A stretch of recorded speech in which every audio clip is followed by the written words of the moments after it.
Welcome back, Chapter 8. Wait, what? Pip stared at him open mouthed. That's Sal's. How do you have it? The police released it to us a few months after they closed Andy's investigation. A caution electricity sparked up the back of Pip's neck. Can I? She said. Can I look at it? Of course, he laughed. That's why I brought it. Excitement charged through her. Holy moly, she said, flustered and hurrying to unlock the door. Let's go and look at it in my workstation, bedroom. She and Barney bolted over the threshold, but Ravi didn't follow. She spun back around. What's wrong? She said, come on. Sorry, you're just very entertaining when you're this intense. Come on, she repeated, beckoning him through the hallway and to the stairs. Don't drop it. I'm not going to drop it. Pip jogged up to her room. Ravi followed far too slowly behind. She did a hasty scan of her bedroom for potential embarrassment. Cursing, she dived for a pile of just laundry bras by her chair, shoving them into a drawer and slamming it shut just as Ravi walked in. She pointed him into her desk chair, too flustered to sit herself. Here you go then. I charged it last night. He placed the phone into her cupped palms. Passcode is 4 4s. He used that for everything. Have you ever looked through it? She asked, sliding to unlock it more carefully than she ever unlocked her own phone, even at its newest. Yeah, obsessively. But go ahead, Sergeant. Where were you? Where would you look first? First of all, he could have gotten rid of some information. Okay. Call log, she said, tapping the green phone icon. She looked through the missed call list first. There were dozens from April 22nd, the Tuesday he had died. Calls from Dad, Mom, Ravi, Naomi, Jake, and unsaved numbers that must have been the police trying to locate him. Pip scrolled back further to the date of Andy's disappearance.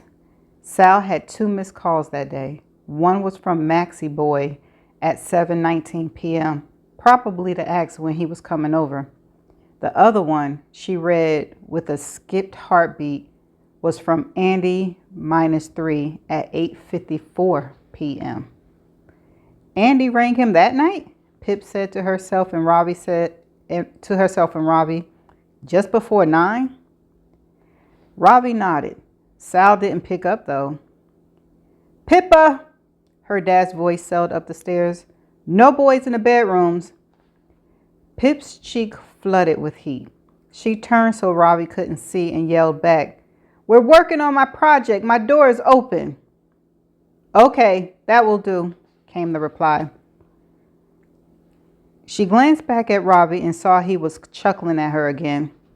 Stop finding my life amusing, she said, looking back at the phone. She went through Sal's outgoing calls next.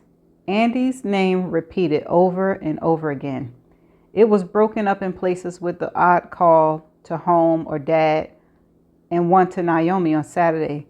But from 10:33 a.m. on the Saturday until 7:21 a.m. on the Tuesday, Sal called her 112 times. Each call lasted 2 or 3 seconds, straight to voicemail. He called her over 100 times, Ravi said, reading her face. Why would he call so many times if he supposedly killed her and had her phone hidden somewhere, said Pip. Good question. I asked the police that very question years ago, Ravi said. The officer told me it was clear that Sal was making a conscious effort to look innocent by calling the victim's phone so many times. Oh yeah, they do that. But, Pip countered, if they thought he was making an effort to act innocent and avoid getting caught, why didn't he get rid of Andy's phone? He could have put it in the same place as her body, and it never would have connected him to her death. If he was trying not to get caught, why would he keep the one biggest bit of evidence and then feel desperate enough to end his life with this vital evidence still on him? Good point. Ravi snapped and pointed at her. The officer couldn't answer that either. Did you look at the last text Andy and Sal sent each other? She asked. Yeah, take a look. Don't worry, they aren't sexting or anything. Pip opened the message app, clicked on Andy's name, feeling like a trespasser. Sal had sent 2 texts to Andy after she disappeared. The first on the Sunday morning. Andy, just come home. Everyone's worried. And on Monday afternoon. Please, just ring someone so we know you're safe. The message preceding them was sent on the Friday she went missing at 9:01 p.m. Sal texted her, I'm not talking to you till you've stopped. Pip showed Ravi. He said that just after ignoring her call that night. Do you know what they could have been fighting about? What did Sal want Andy to stop? No idea.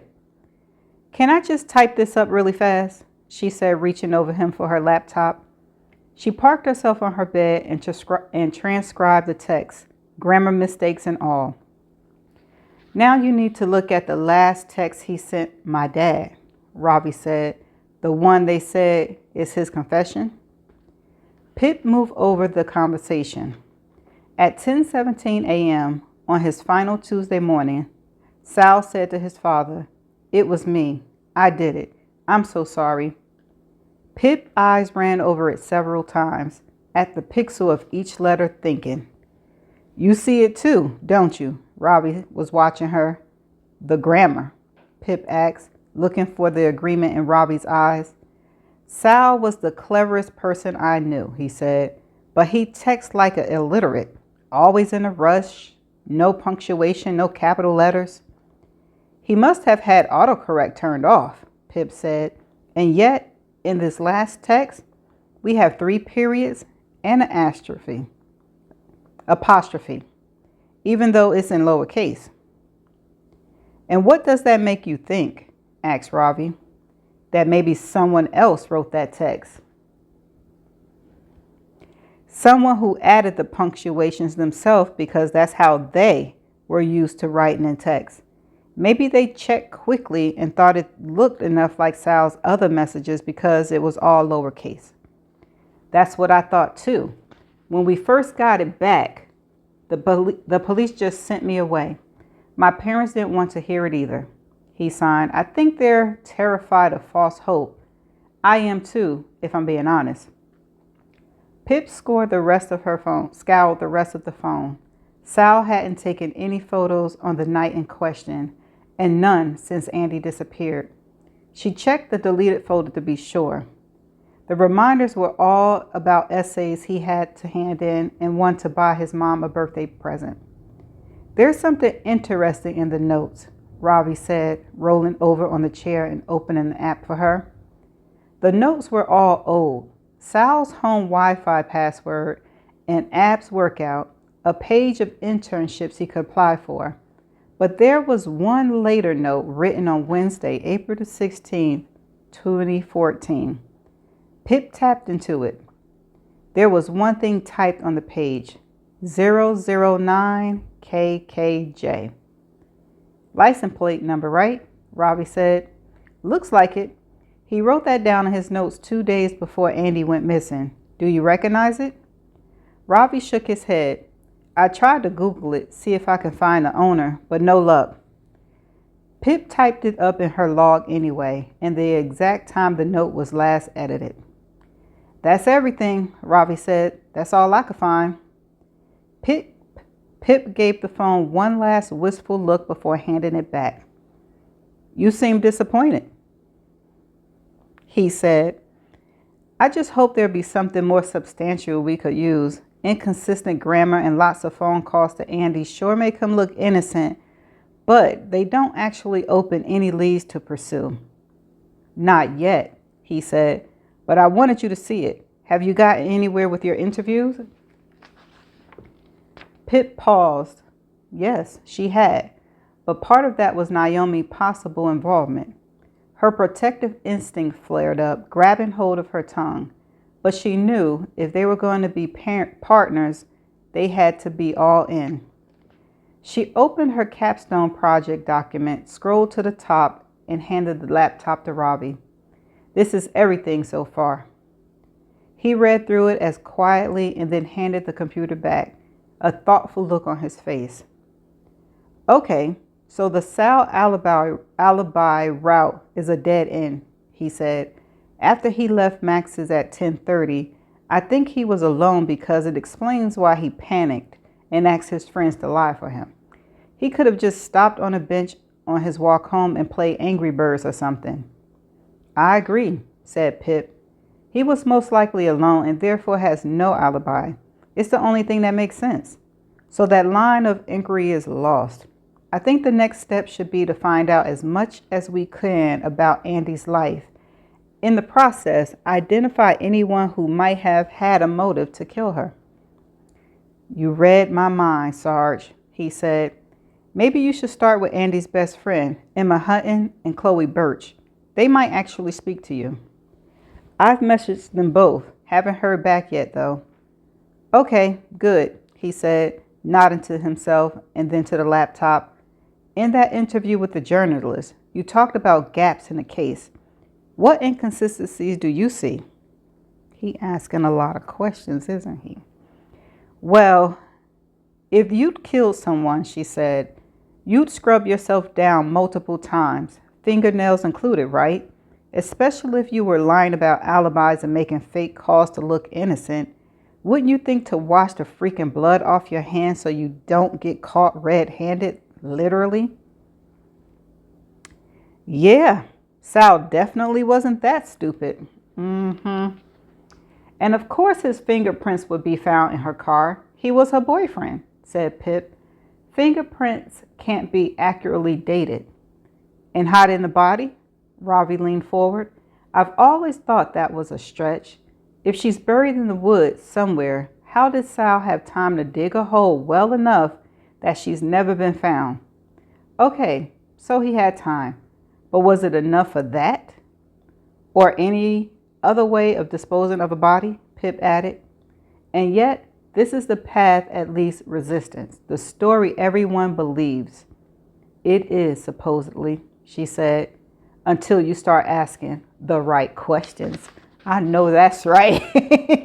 Pip said until you start asking the right questions. And she is definitely asking all the right questions. I still feel as though she better watch Ravi because I don't know.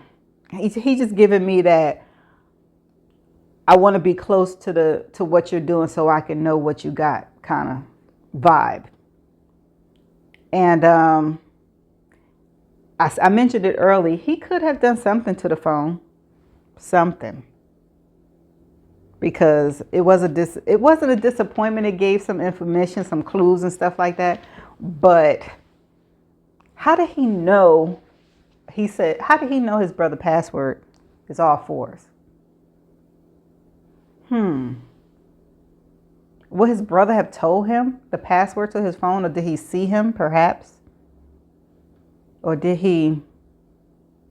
Nah, I was going to say, did he factory reset and then created the PIN? Nah, he can't do that, right? Because if he did factory reset, all the information would be gone. So no, that's not it. He know the PIN somehow. But okay, so that's the end of chapter 8. Yeah, it's a short one. I shall see you in the next chapter. Bye for now.